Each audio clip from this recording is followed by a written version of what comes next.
I'm about to take you on a journey through two of the most transformative periods in American history. The year is 1865, and the United States has just emerged from the bloodiest conflict in its history, the Civil War. But the story doesn't end there. In fact, it's just beginning.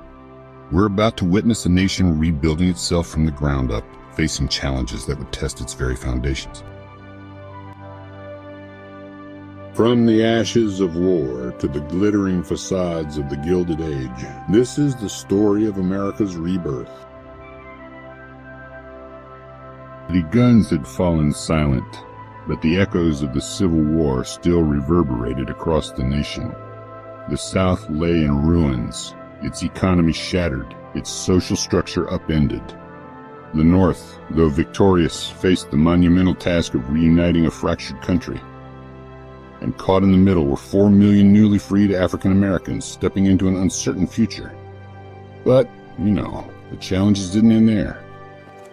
How would the southern states be brought back into the Union? What rights would be granted to the former slaves? And how would a nation divided for so long learn to live as one again? These were the questions that would, define the era of Reconstruction. Reconstruction wasn't just about rebuilding cities and replanting fields. It was about reconstructing the very fabric of American society. President Andrew Johnson and the radical Republicans in Congress had very different ideas about how to proceed.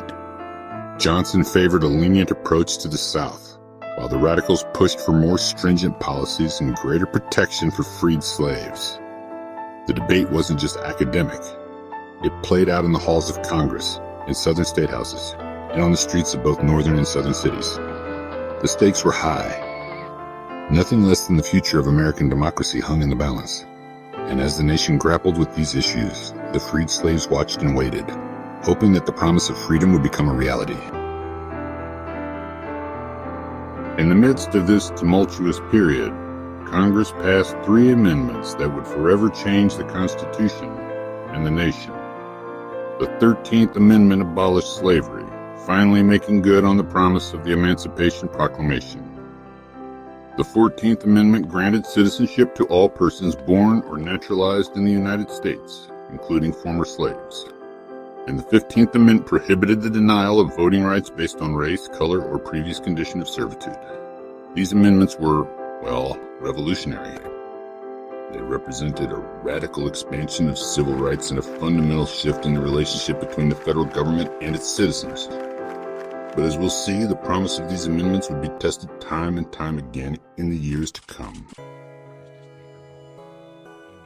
One of the most important institutions of Reconstruction was the Freedmen's Bureau, established in 1865 to help former slaves and poor whites in the South. The Bureau established thousands of schools, dramatically increasing literacy rates among African Americans. It provided food, housing, and medical aid to those in need. The Bureau also helped freed slaves negotiate labor contracts and settle legal disputes, facing fierce opposition from many white Southerners. Not everyone welcomed the changes. White supremacist groups like the Ku Klux Klan used violence and intimidation to terrorize African Americans and their allies. The federal government tried to suppress these groups, even passing the Ku Klux Klan Act in 1871. But the violence continued. As Reconstruction wore on, many Northerners began to lose interest in Southern affairs. The dream of a truly interracial democracy in the South began to fade, replaced by a system of segregation and disenfranchisement. By 1877, Reconstruction was coming to an end. The Compromise of 1877, which resolved the disputed presidential election of 1876, led to the withdrawal of federal troops from the South. This effectively ended federal efforts to protect the rights of African Americans in the region. With the end of Reconstruction came the beginning of the Jim Crow era. Southern states began passing laws that segregated public spaces and disenfranchised African American voters. The promise of Reconstruction, of a truly equal society, remained unfulfilled. but the seeds of future civil rights movements had been planted. As Reconstruction faded, a new era was dawning in America, the Gilded Age. This period was characterized by rapid economic growth, technological innovation, and dramatic social change. Cities grew at an unprecedented rate, fueled by waves of immigration and internal migration. New inventions like the telephone and electric light changed the way people lived and worked. It was a time of great opportunity and great upheaval, where great wealth existed alongside grinding poverty.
Despite its social problems, the Gilded Age was a time of remarkable innovation.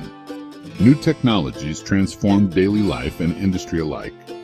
Thomas Edison's inventions, including the phonograph and the motion picture camera, laid the groundwork for modern entertainment.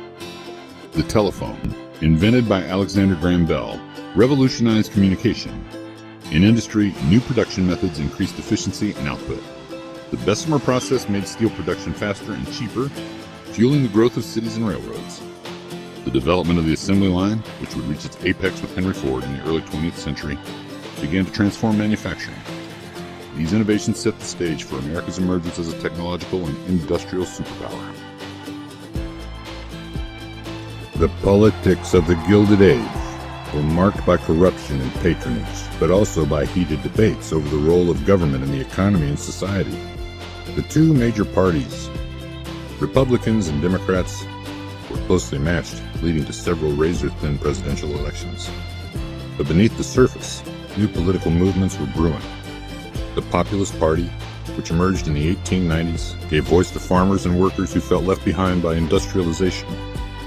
The growing labor movement and early advocates for women's suffrage began to challenge the status quo. These movements would help shape the political landscape of the coming progressive era. As the 19th century drew to a close, the contradictions of the Gilded Age were becoming increasingly apparent. The vast wealth created by industrialization had come at a significant social cost. Reform movements were gaining strength, setting the stage for the progressive era that would dominate the early 20th century. The legacy of this period is complex. The Gilded Age saw tremendous economic growth and technological innovation, laying the foundation for America's emergence as a world power. But it also created social and economic inequalities that would take decades to address. Understanding this era is crucial to understanding the America of today, its strengths, its challenges, and its ongoing debates about the balance between economic growth and social justice. From the ashes of the Civil War to the glittering facades of the Gilded Age, we've witnessed a nation reinventing itself. These decades saw America grapple with the legacy of slavery, embrace industrial capitalism, and emerge as a world power. The struggles and achievements of this era continue to shape our nation today. As we face our own challenges in the 21st century, the lessons of Reconstruction and the Gilded Age remain as relevant as ever.